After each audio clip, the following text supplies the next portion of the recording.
Hi, Brian Whiten's filling in for Buck Lavasser. You know, across the UP, there's a great number of organizations who put their heart and soul into helping other people.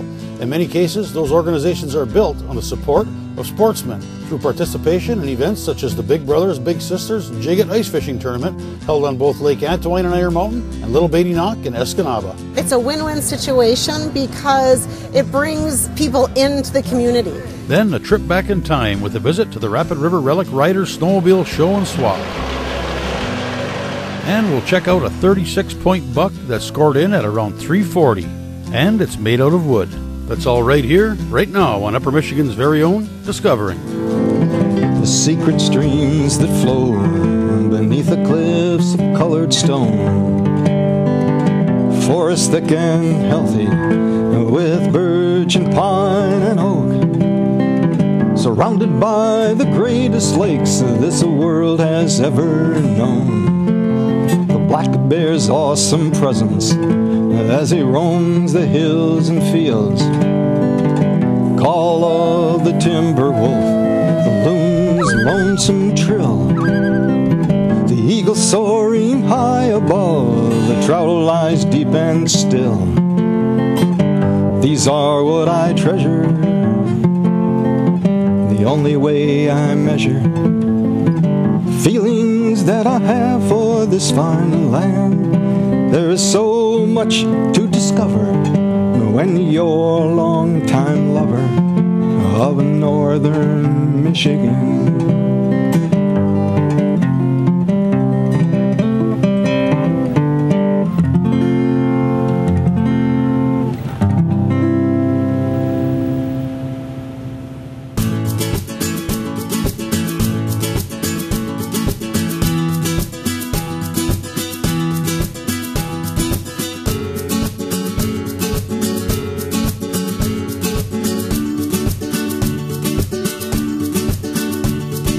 Today we're out at Lake Antoine, our second annual Jigga, and this is one of our big fundraisers in Dickinson County. We partner with MCAC, and all the money stays within Dickinson County to serve our kids and the MCAC mission. Yeah, this is the second annual Jigga Ice Fishing Tournament here in Dickinson County, and we're really excited to bring it back this year. We had a great response last year for the first time. They've been doing it in Delta County for a number of years now, and wanted to look at bringing the format over here. Big Brothers Big Sisters of the Bay Area had been the ones that were originally doing it for years over in Delta County.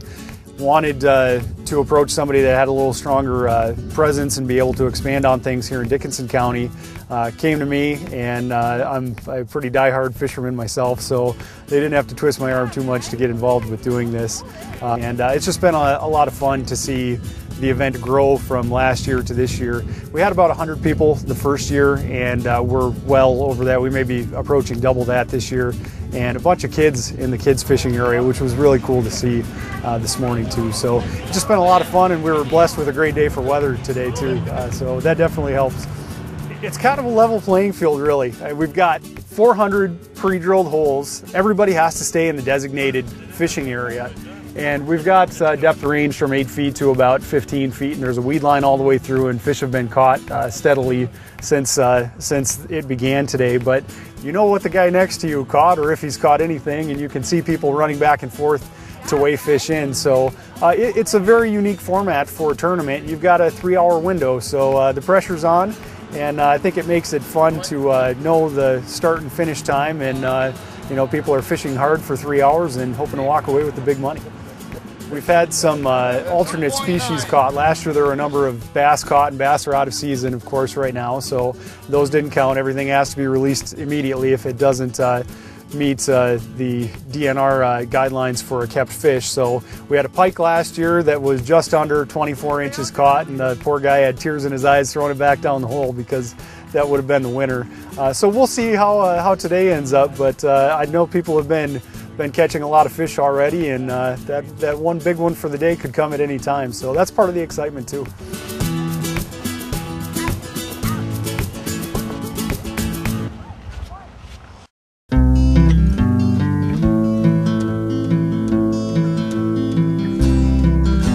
One of the big things that makes this tournament such a great draw is the level of the prizes and the quality that we've got from first place down to 20th on the payouts, and that's just for the main fishing area. We've got separate prizes for all of the kids fishing pieces as well.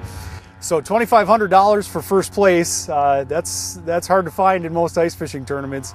$500 for second, and then we're giving away a couple of augers, portable shelters, a bunch of fishing equipment, and we were really fortunate this year to be able to expand our prize list from what we had last year. And we had some really great prizes last year, but it's just bigger and better this year, and I hope we can continue to grow the event. This was such a huge draw a decade or so ago here in Iron Mountain, and people came from all over. There were literally hundreds and hundreds of people who would fish in the tournament, and probably well over 1,000 at some point that would come for the weigh-in, and it was just kind of a big fun party and brought a lot of people to town, and was a nice thing as far as the economic impact and tourism side of thing goes. And it's a little bit cliche, I guess, to talk about the economic impact, but it's so true for small towns like ours, and having weekend events like this bring those people in for something not only gives us something to look forward to, but is a nice shot in the arm for some of our business partners as well. So we haven't had any trouble getting people to sign on and sponsor this, and I think it's a real testament to the format of the tournament and what we've tried to put together the last 2 years. 5.9, mark it. We were really excited to bring the hospital, Dickinson County Healthcare System on board as our major sponsor last year, and they agreed to do it for us again this year. And it's kind of a nice partnership because they want to promote healthy living and ice fishing and being outdoors, and that healthy, fun exercise that you can get through an event like this, and just being active during the winter months is obviously important. So yeah, it was really nice to have those sponsorships return again this year, and we did better than we did last year, which wasn't all that surprising because it was such a successful event the first time. We had a number of banks in the area sponsor us. Range Bank was our second level sponsor, along with the Dickinson County Tourism Association and Champion Incorporated. So yeah, it takes those local community businesses supporting an event like this to make it successful and to build it and to return it year after year. And I think it's just going to get better from here. I'm really looking forward to seeing what this tournament looks like in 5 or 10 years. And I hope we can get to the point where we were a decade ago, where you've basically got everyone in the area who's fishing that day out fishing in your event, and supporting those businesses in the community, and making it something to look forward to on the calendar.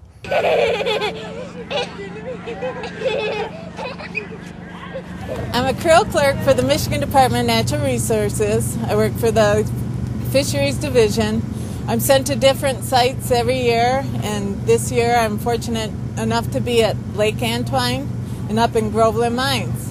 What I do is I go around and I talk to anglers. I have a nice conversation with them, I ask them some questions, and all that gets reported back to the state fisheries biologists. And also, if there's any concerns locally with this particular lake, I'll bring it back to the biologists assigned to this lake and discuss your concerns. So please feel free, if you see me and I don't actually stop at your shack, wave me down. I'll be happy to come talk to you. And when there's events like today, the Jigga, I like talking to little kids, and it's wonderful to see so many young ones out here today.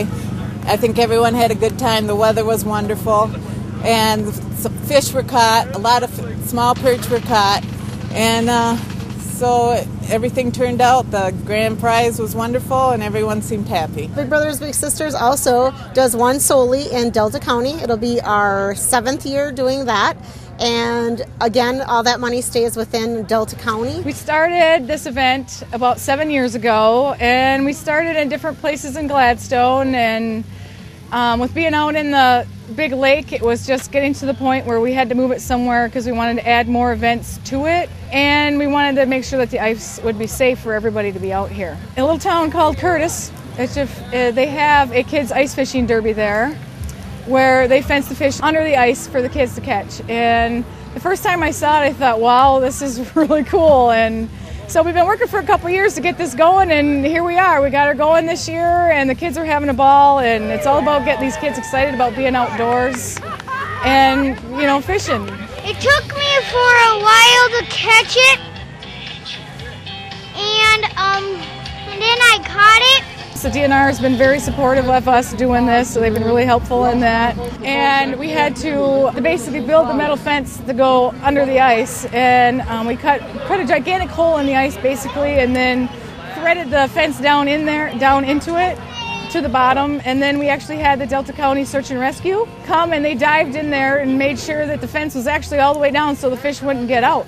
We put 800 trout in there, and we got 4 big rainbows in there, and actually only one of the big rainbows has been caught so far. So we still got a couple more big ones to catch in there. We're going to have a fish off at the end of the day here for Hog Heaven Charters donated an ice fishing charter for 2. So that's going to be the grand prize for the kids today, with a bunch of, we have rod and reel combos and stuff like that, so for the kids to win. The kids are having a ball, and it's all about getting these kids excited about being outdoors and, you know, fishing.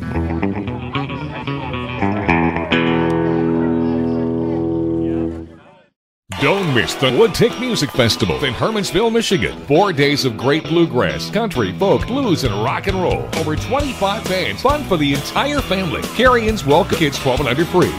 Buy your tickets and campsites and find out everything you need to know online at woodtickfestival.com. That's woodtickfestival.com.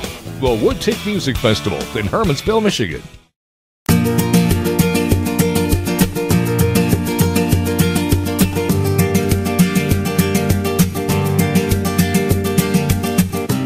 Right here, winner, chicken dinner. Awesome, Barbie! Thankfully, you know, we've had a lot of support from people, a lot of help from everybody. It's been very well received, I'd say. The kids are having a blast.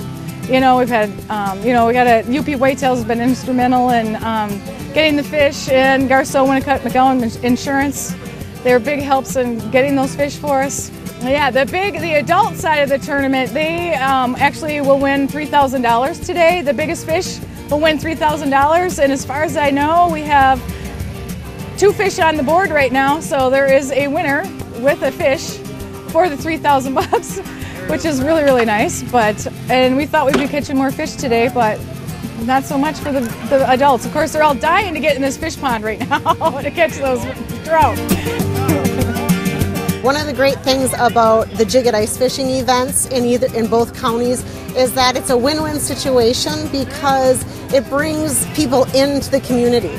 So it's a fundraiser for us, but it's also people coming into the communities and going to the gas station and buying bait and staying overnight. And so I like the concept of the fact that we're also giving back to the community by bringing an event, and it's also providing funding for our programs.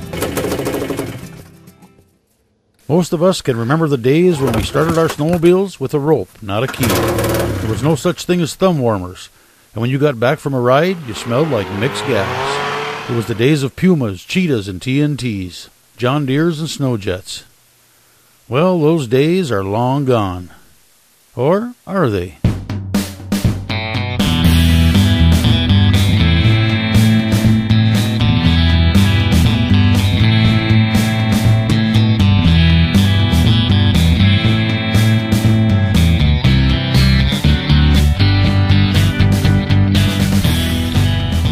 It wasn't until 5 years after the Wright brothers flew that the first vehicle built to go in the snow was born. That was the Lombard log hauler, a huge machine that resembled a steam locomotive with a half-track design and front skis.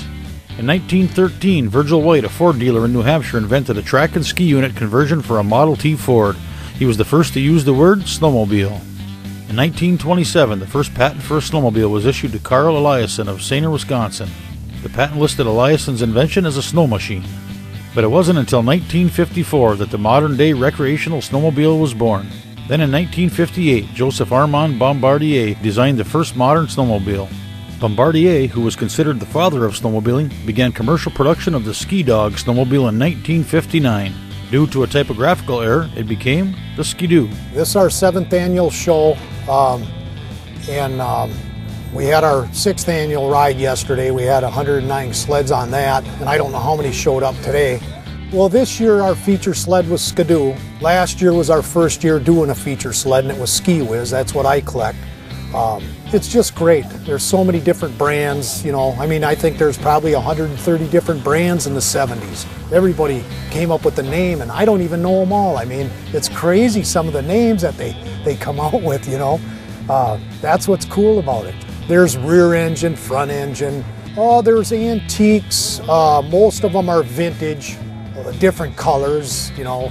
That was a big thing in the 70s. They had all these different colors and sparkly hoods and stuff like that. That was cool. But it's just great passion, you know. That's what it is. It's passion. You find something, you had one growing up, and honestly, most of us are, you know, reliving our childhood. You know, I had a Ski Whiz growing up, and that's basically what it's all about. Most people that are doing it, they either had one or had a friend that had one, rode one, and that's why we're doing it. That's what it's all about. One of the biggest things that's been happening is swapping.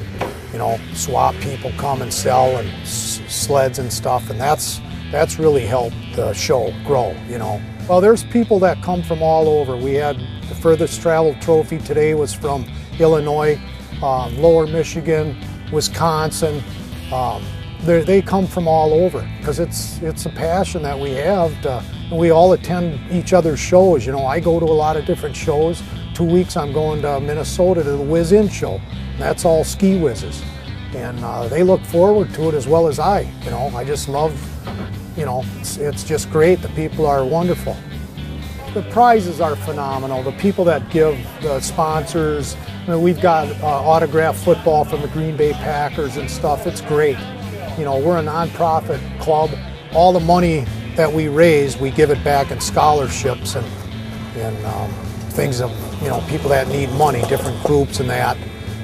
Yesterday, the ride, that was a can ride, so we raised, you know, probably 300 pounds of canned food, and that went to St. Vincent de Paul and Gladstone, and then there was some cash donations too, so that went to them.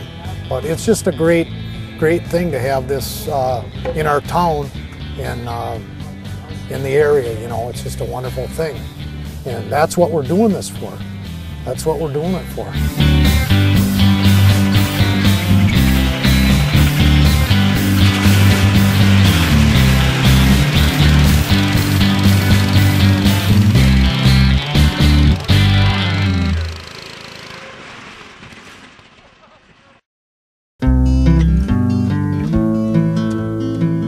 The last of the deer seasons is over a month behind us, but I ran across one more deer story that I'm certain you'll want to see. It's about Norbert Klatt and his 36-point wooden buck. Well, I had a friend of mine that showed me an email that he received of this buck a guy made in West Virginia, just a typical 12-pointer.